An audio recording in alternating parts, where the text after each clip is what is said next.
Hello friends, welcome back. तो आज हम बात करने वाले हैं यूएसए बैंक क्राइसिस के बारे में। Why USA bank are dying. ठीक है, तो जैसा कि आप सभी जानते हैं, इस टाइम पे सिलिकॉन वैली क्राइसिस चल रही थी। उसी के कुछ दिन बाद, 3-4 दिन बाद ही सिग्नेचर बैंक भी कोलैप्स हो गया। रेगुलेटर्स ने उन्हें कोलैप्स कर दिया है। जानेंगे इसके पीछे क्या कारण था, इसके कनेक्शंस क्या है 2008 के क्राइसिस से, और क्या 2008 का क्राइसिस दोबारा से रिपीट हो सकता है, इसके क्या इफेक्ट्स पड़ेंगे इंडिया पे, और रीजंस बिहाइंड दिस क्राइसिस। तो ये वीडियो काफ़ी इंटरेस्टिंग होने वाली है। तो बेसिक अंडरस्टैंडिंग के लिए 2008 में क्या हुआ था। 15 सितंबर 2008 में लेहमैन बैंक क्राइसिस हुई थी। बता दें कि लेहमैन बैंक 150 साल पहले फोर्थ लार्जेस्ट इन्वेस्टमेंट बैंक हुआ करता था यूएसए का, और जिसकी दुनिया भर में 25,000 से भी ज़्यादा एम्प्लॉयज़ थे। वो काफ़ी सक्सेसफुल बैंक था उस टाइम का।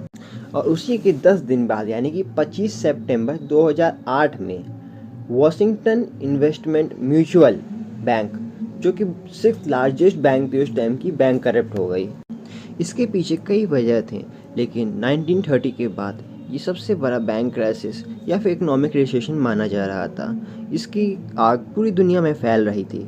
इसके रिजल्ट्स हमें पूरी दुनिया भर में देखने को मिल रहे थे, जैसे इकोनॉमिक स्लोडाउन, जॉब कट्स और रेसेशन।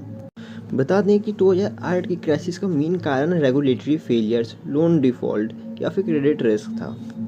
ये सभी मिलकर के, कई तरह के कारण मिलकर के 2008 के क्राइसिस के कारण बने। ठीक उसी तरह 2008 की तरह ही इस टाइम भी लगातार बैंक्स फेलियर हमें देखने को मिल रहे हैं। जैसे कि 10 मार्च 2023 को सिलिकॉन वैली बैंक कोलैप्स हो गया। उसी के कुछ दिन बाद सिग्नेचर बैंक भी उसके कारण कोलैप्स हुआ है। बता दूं कि सिलिकॉन वैली बैंक बेसिकली एक स्टार्टअप फंडिंग बैंक था। वहीं सिग्नेचर बैंक, जो कि एक क्रिप्टो सेंट्रिक बैंक हुआ करता था, दोनों ही को रेगुलेटरी बॉडीज़ ने बंद कर दिया है। तो basically silicon valley bank form हुआ था सिलिकॉन वैली के स्टार्टअप्स को फंड करने के लिए। इसके कस्टमर्स के काफ़ी बड़े नाम शामिल हैं, जैसे कि शॉपिफाई, पिंटरेस्ट, 197 कम्युनिकेशन, जो कि पेरेंट कंपनी है पेटीएम कंपनी की।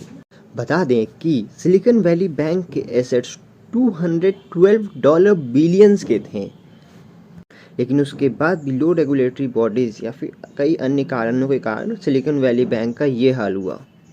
तो बेसिकली सिलिकॉन वैली बैंक के साथ हुआ ये कि उसके जितने भी कस्टमर्स थे वो सभी अपने अपने पैसे विड्रॉ करने लगे, जिसके कारण कि कैश रिजर्व खाली हो गया। जब तक में कि सिलिकॉन वैली बैंक कोई भी अनाउंसमेंट कर पाता या फिर कुछ भी बता पाता अपने कस्टमर्स को, तब तक में उसके कैश रिजर्व्स खाली हो चुके थे और उसे रेगुलेटरी बॉडीज़ ने बंद कर दिया, जिसके कारण कि सिलिकॉन वैली बैंक, जो कि अपनी 52 वीक्स हाई पे $600 पे ट्रेड कर रहे थे, वही $40 पे आ गए। 60% से भी ज़्यादा डाउन हुआ। और उसी के कुछ दिन बाद सिग्नेचर बैंक को भी रेगुलेटरीज ने बंद कर दिया और किसी भी तरह के विड्रॉल को रोक दिया। हालांकि फेडरल रिजर्व सिस्टम और ट्रेजरी ने ये आश्वासन दिलाया है कि सभी कस्टमर्स के पैसे सुरक्षित हैं और उन सभी कस्टमर्स को उनके पैसे बैंक के एसेट्स को लिक्विडेट करके दिया जाएगा। हालांकि जब बैंक खुद ही लॉस में था और उसके बॉन्ड्स भी लॉस में थे, तो ये कह पाना बहुत ही मुश्किल है कि वो सारे कस्टमर्स को सेटिस्फाई कर पाएंगे। जानते हैं बैंकों के इस तरह के हालात बनने के क्या कारण हैं। तो बेसिकली कारण शुरू होता है 2018 के डोनाल्ड ट्रंप द्वारा साइन किए हुए bill freedom of regional bank for their expansion. उनके एक्सपेंशन के लिए उन्हें फ्रीडम दिया गया, जैसे कि उन्हें CRR मेंटेन करने की छूट दी गई। वो CRR उस तरह मेंटेन नहीं करते थे जैसे कि रेगुलेटरी बॉडी या फिर इंडस्ट्री में किया जा रहा था। हालांकि इससे बैंक्स को कई फ़ायदे भी हुए। तो बेसिकली इस बिल से बैंक्स को कम कैश रिजर्व रखना पड़ता था।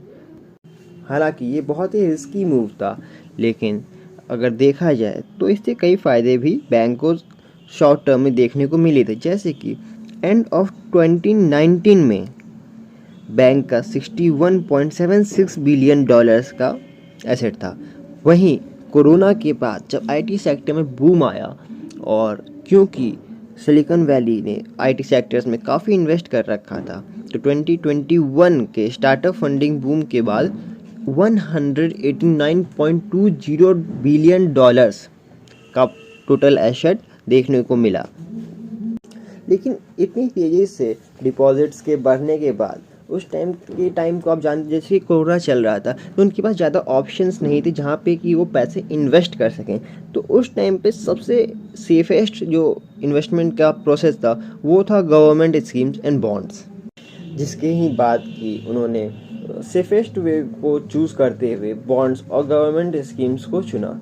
लेकिन उसके बाद ही इन्फ्लेशंस में बहुत सारे राइज देखने को मिले। उसके बाद रशिया यूक्रेन के युद्ध ने तेल के दाम में भी इजाफा देखने को हमें मिला, जिसके कारण कि उनके बॉन्ड्स की वैल्यू घट गई। डॉलर की वैल्यू घटने के कारण उनके बॉन्ड्स की वैल्यू भी लगातार घटते चली गई। और दूसरी तरफ फेडरल रेट्स के रिजर्व मैसिवली इंक्रीज हो रहे थे। ऐसी सारी कंडीशंस को देखने के बाद प्रोमिनेंट वेंचर कैपिटलिस्ट्स ने अपने पोर्टफोलियो की कंपनियों को सलाह दिया कि वो अपने कैश को विड्रॉ कर ले। और इस तरह से लगातार एक्सेसिव कैश विड्रॉल के कारण सिलिकॉन वैली में कैश रिजर्व ख़त्म हो गया, क्योंकि वो कैश रिजर्व मेंटेन नहीं कर रहे थे, जैसा कि डोनाल्ड ट्रंप ने 2018 में बिल को पास किया था, जिसका कि उन्हें बेनिफिट मिल रहा था पहले तक, लेकिन अब उनके पास कैश रिजर्व खाली हो चुका था। और इसी मार्केट के पैनिक के बाद एक ही दिन में एसवीबी के शेयर 60% से भी ज़्यादा हमें देखने को मिला गिरा हुआ। वहीं दूसरी ओर सिग्नेचर बैंक भी कोलैप्स कर गया, क्योंकि वो क्रिप्टो बैक सर्विसेज प्रोवाइड करवाता था ऐसी कंपनियों को। तो कई इन्वेस्टर्स का मानना था कि ये सिग्नेचर बैंक के फेलियर का कारण उसका क्रिप्टो सेंट्रिक होना ही है। वहीं मार्च के पहले हफ्ते में ही क्रिप्टो के एक और बैंक ने सिल्वर गेट बैंक, जिसका नाम था, मार्च में उसने बंद कर दिया। तो इन दी एंड हम ये कह सकते हैं कि इन बैंक्स के फेल होने के पीछे low cash reserve, less regulatory body, crypto centric होना या फिर सही से ध्यान न देने की वजहें हो सकती हैं।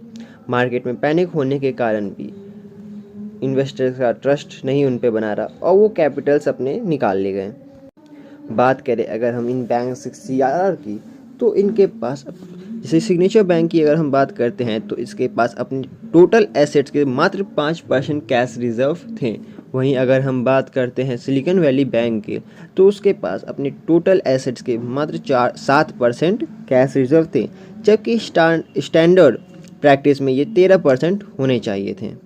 अब अगर हम बात करते हैं कि इस बैंक क्राइसिस का इंडिया पे क्या इफेक्ट पड़ेगा, इंडियन मार्केट पे इसके क्या सर्कमस्टेंसेस देखने को हमें मिलेंगे, तो आरबीआई के फाइनेंशियल स्टेबिलिटी रिपोर्ट की अगर हम माने तो इंडियन डोमेस्टिक बैंक्स किसी भी इस तरह के क्रेडिट रिस्क या मिनिमम कैपिटल रिक्वायरमेंट्स के खतरे से बाहर हैं। तो देखा जाए तो बैंक्स पे इसका कोई भी असर डायरेक्ट देखने को नहीं मिलता या ज़्यादा असर देखने को नहीं मिलता है। लेकिन वहीं आईटी सेक्टर में न्यू स्टार्टअप कंपनियों के साथ हमें प्रॉब्लम्स देखने को मिलते हैं। जैसा कि हम सभी जानते हैं कि इसके कई सारे रिनाउंड कंपनीज इसके कस्टमर्स रह चुके हैं, जैसे कि 197 जो कि पेटीएम की पेरेंट कंपनी भी है, बात करें स्नैपडील की, ब्लू स्टोन की या कार वाले, ये सभी कंपनियों के में एसवीबी ने इन्वेस्ट कर रखा था। तो ये कहा जा सकता है कि एसवीबी ने इंडियन स्टार्टअप मार्केट को ग्रो करने में एक बहुत ही अच्छा योगदान दिया है। बात करें इसके इफेक्ट यूएसए के ऊपर, तो यूएसए ने कई सारे स्टेप्स उठाए हैं ताकि 2008 जैसा क्राइसिस में दोबारा देखने को ना मिले। 2008 के क्राइसिस से उसने बहुत कुछ सीखा है और उसने एक प्रोमिनेंट एक्शन लेने का डिसीजन लिया है। यहाँ तक कि जो बिडेन ने ये तक कहा है कि उनका पैसा बैंक्स में सेफली डिपॉजिट है। इसी के साथ जो बिडेन ने ये भी कसम खाई कि इस बैंकिंग क्राइसिस के लिए जो भी जिम्मेदार है उस पर कड़ी एक्शन लिए जाएंगे। लेकिन उसके बावजूद करंट सिनेरियो ये है कि यूएस बैंक के डिपॉजिट में $1 ट्रिलियन अभी भी अनइंश्योर्ड हैं। तो इस ये अनुमान लगाया जा सकता है कि अभी भी शायद यूएस बैंकिंग क्राइसिस अभी समाप्त नहीं हुई है। तो ये थी पूरी इन्फॉर्मेशन बैंकिंग क्राइसिस के बारे में। उम्मीद है आपको वीडियो अच्छी लगी होगी। अगर वीडियो अच्छी लगी हो तो इसे लाइक करें और चैनल को सब्सक्राइब करें, क्योंकि ऐसी ही वीडियो के साथ हम दोबारा आते रहेंगे। धन्यवाद।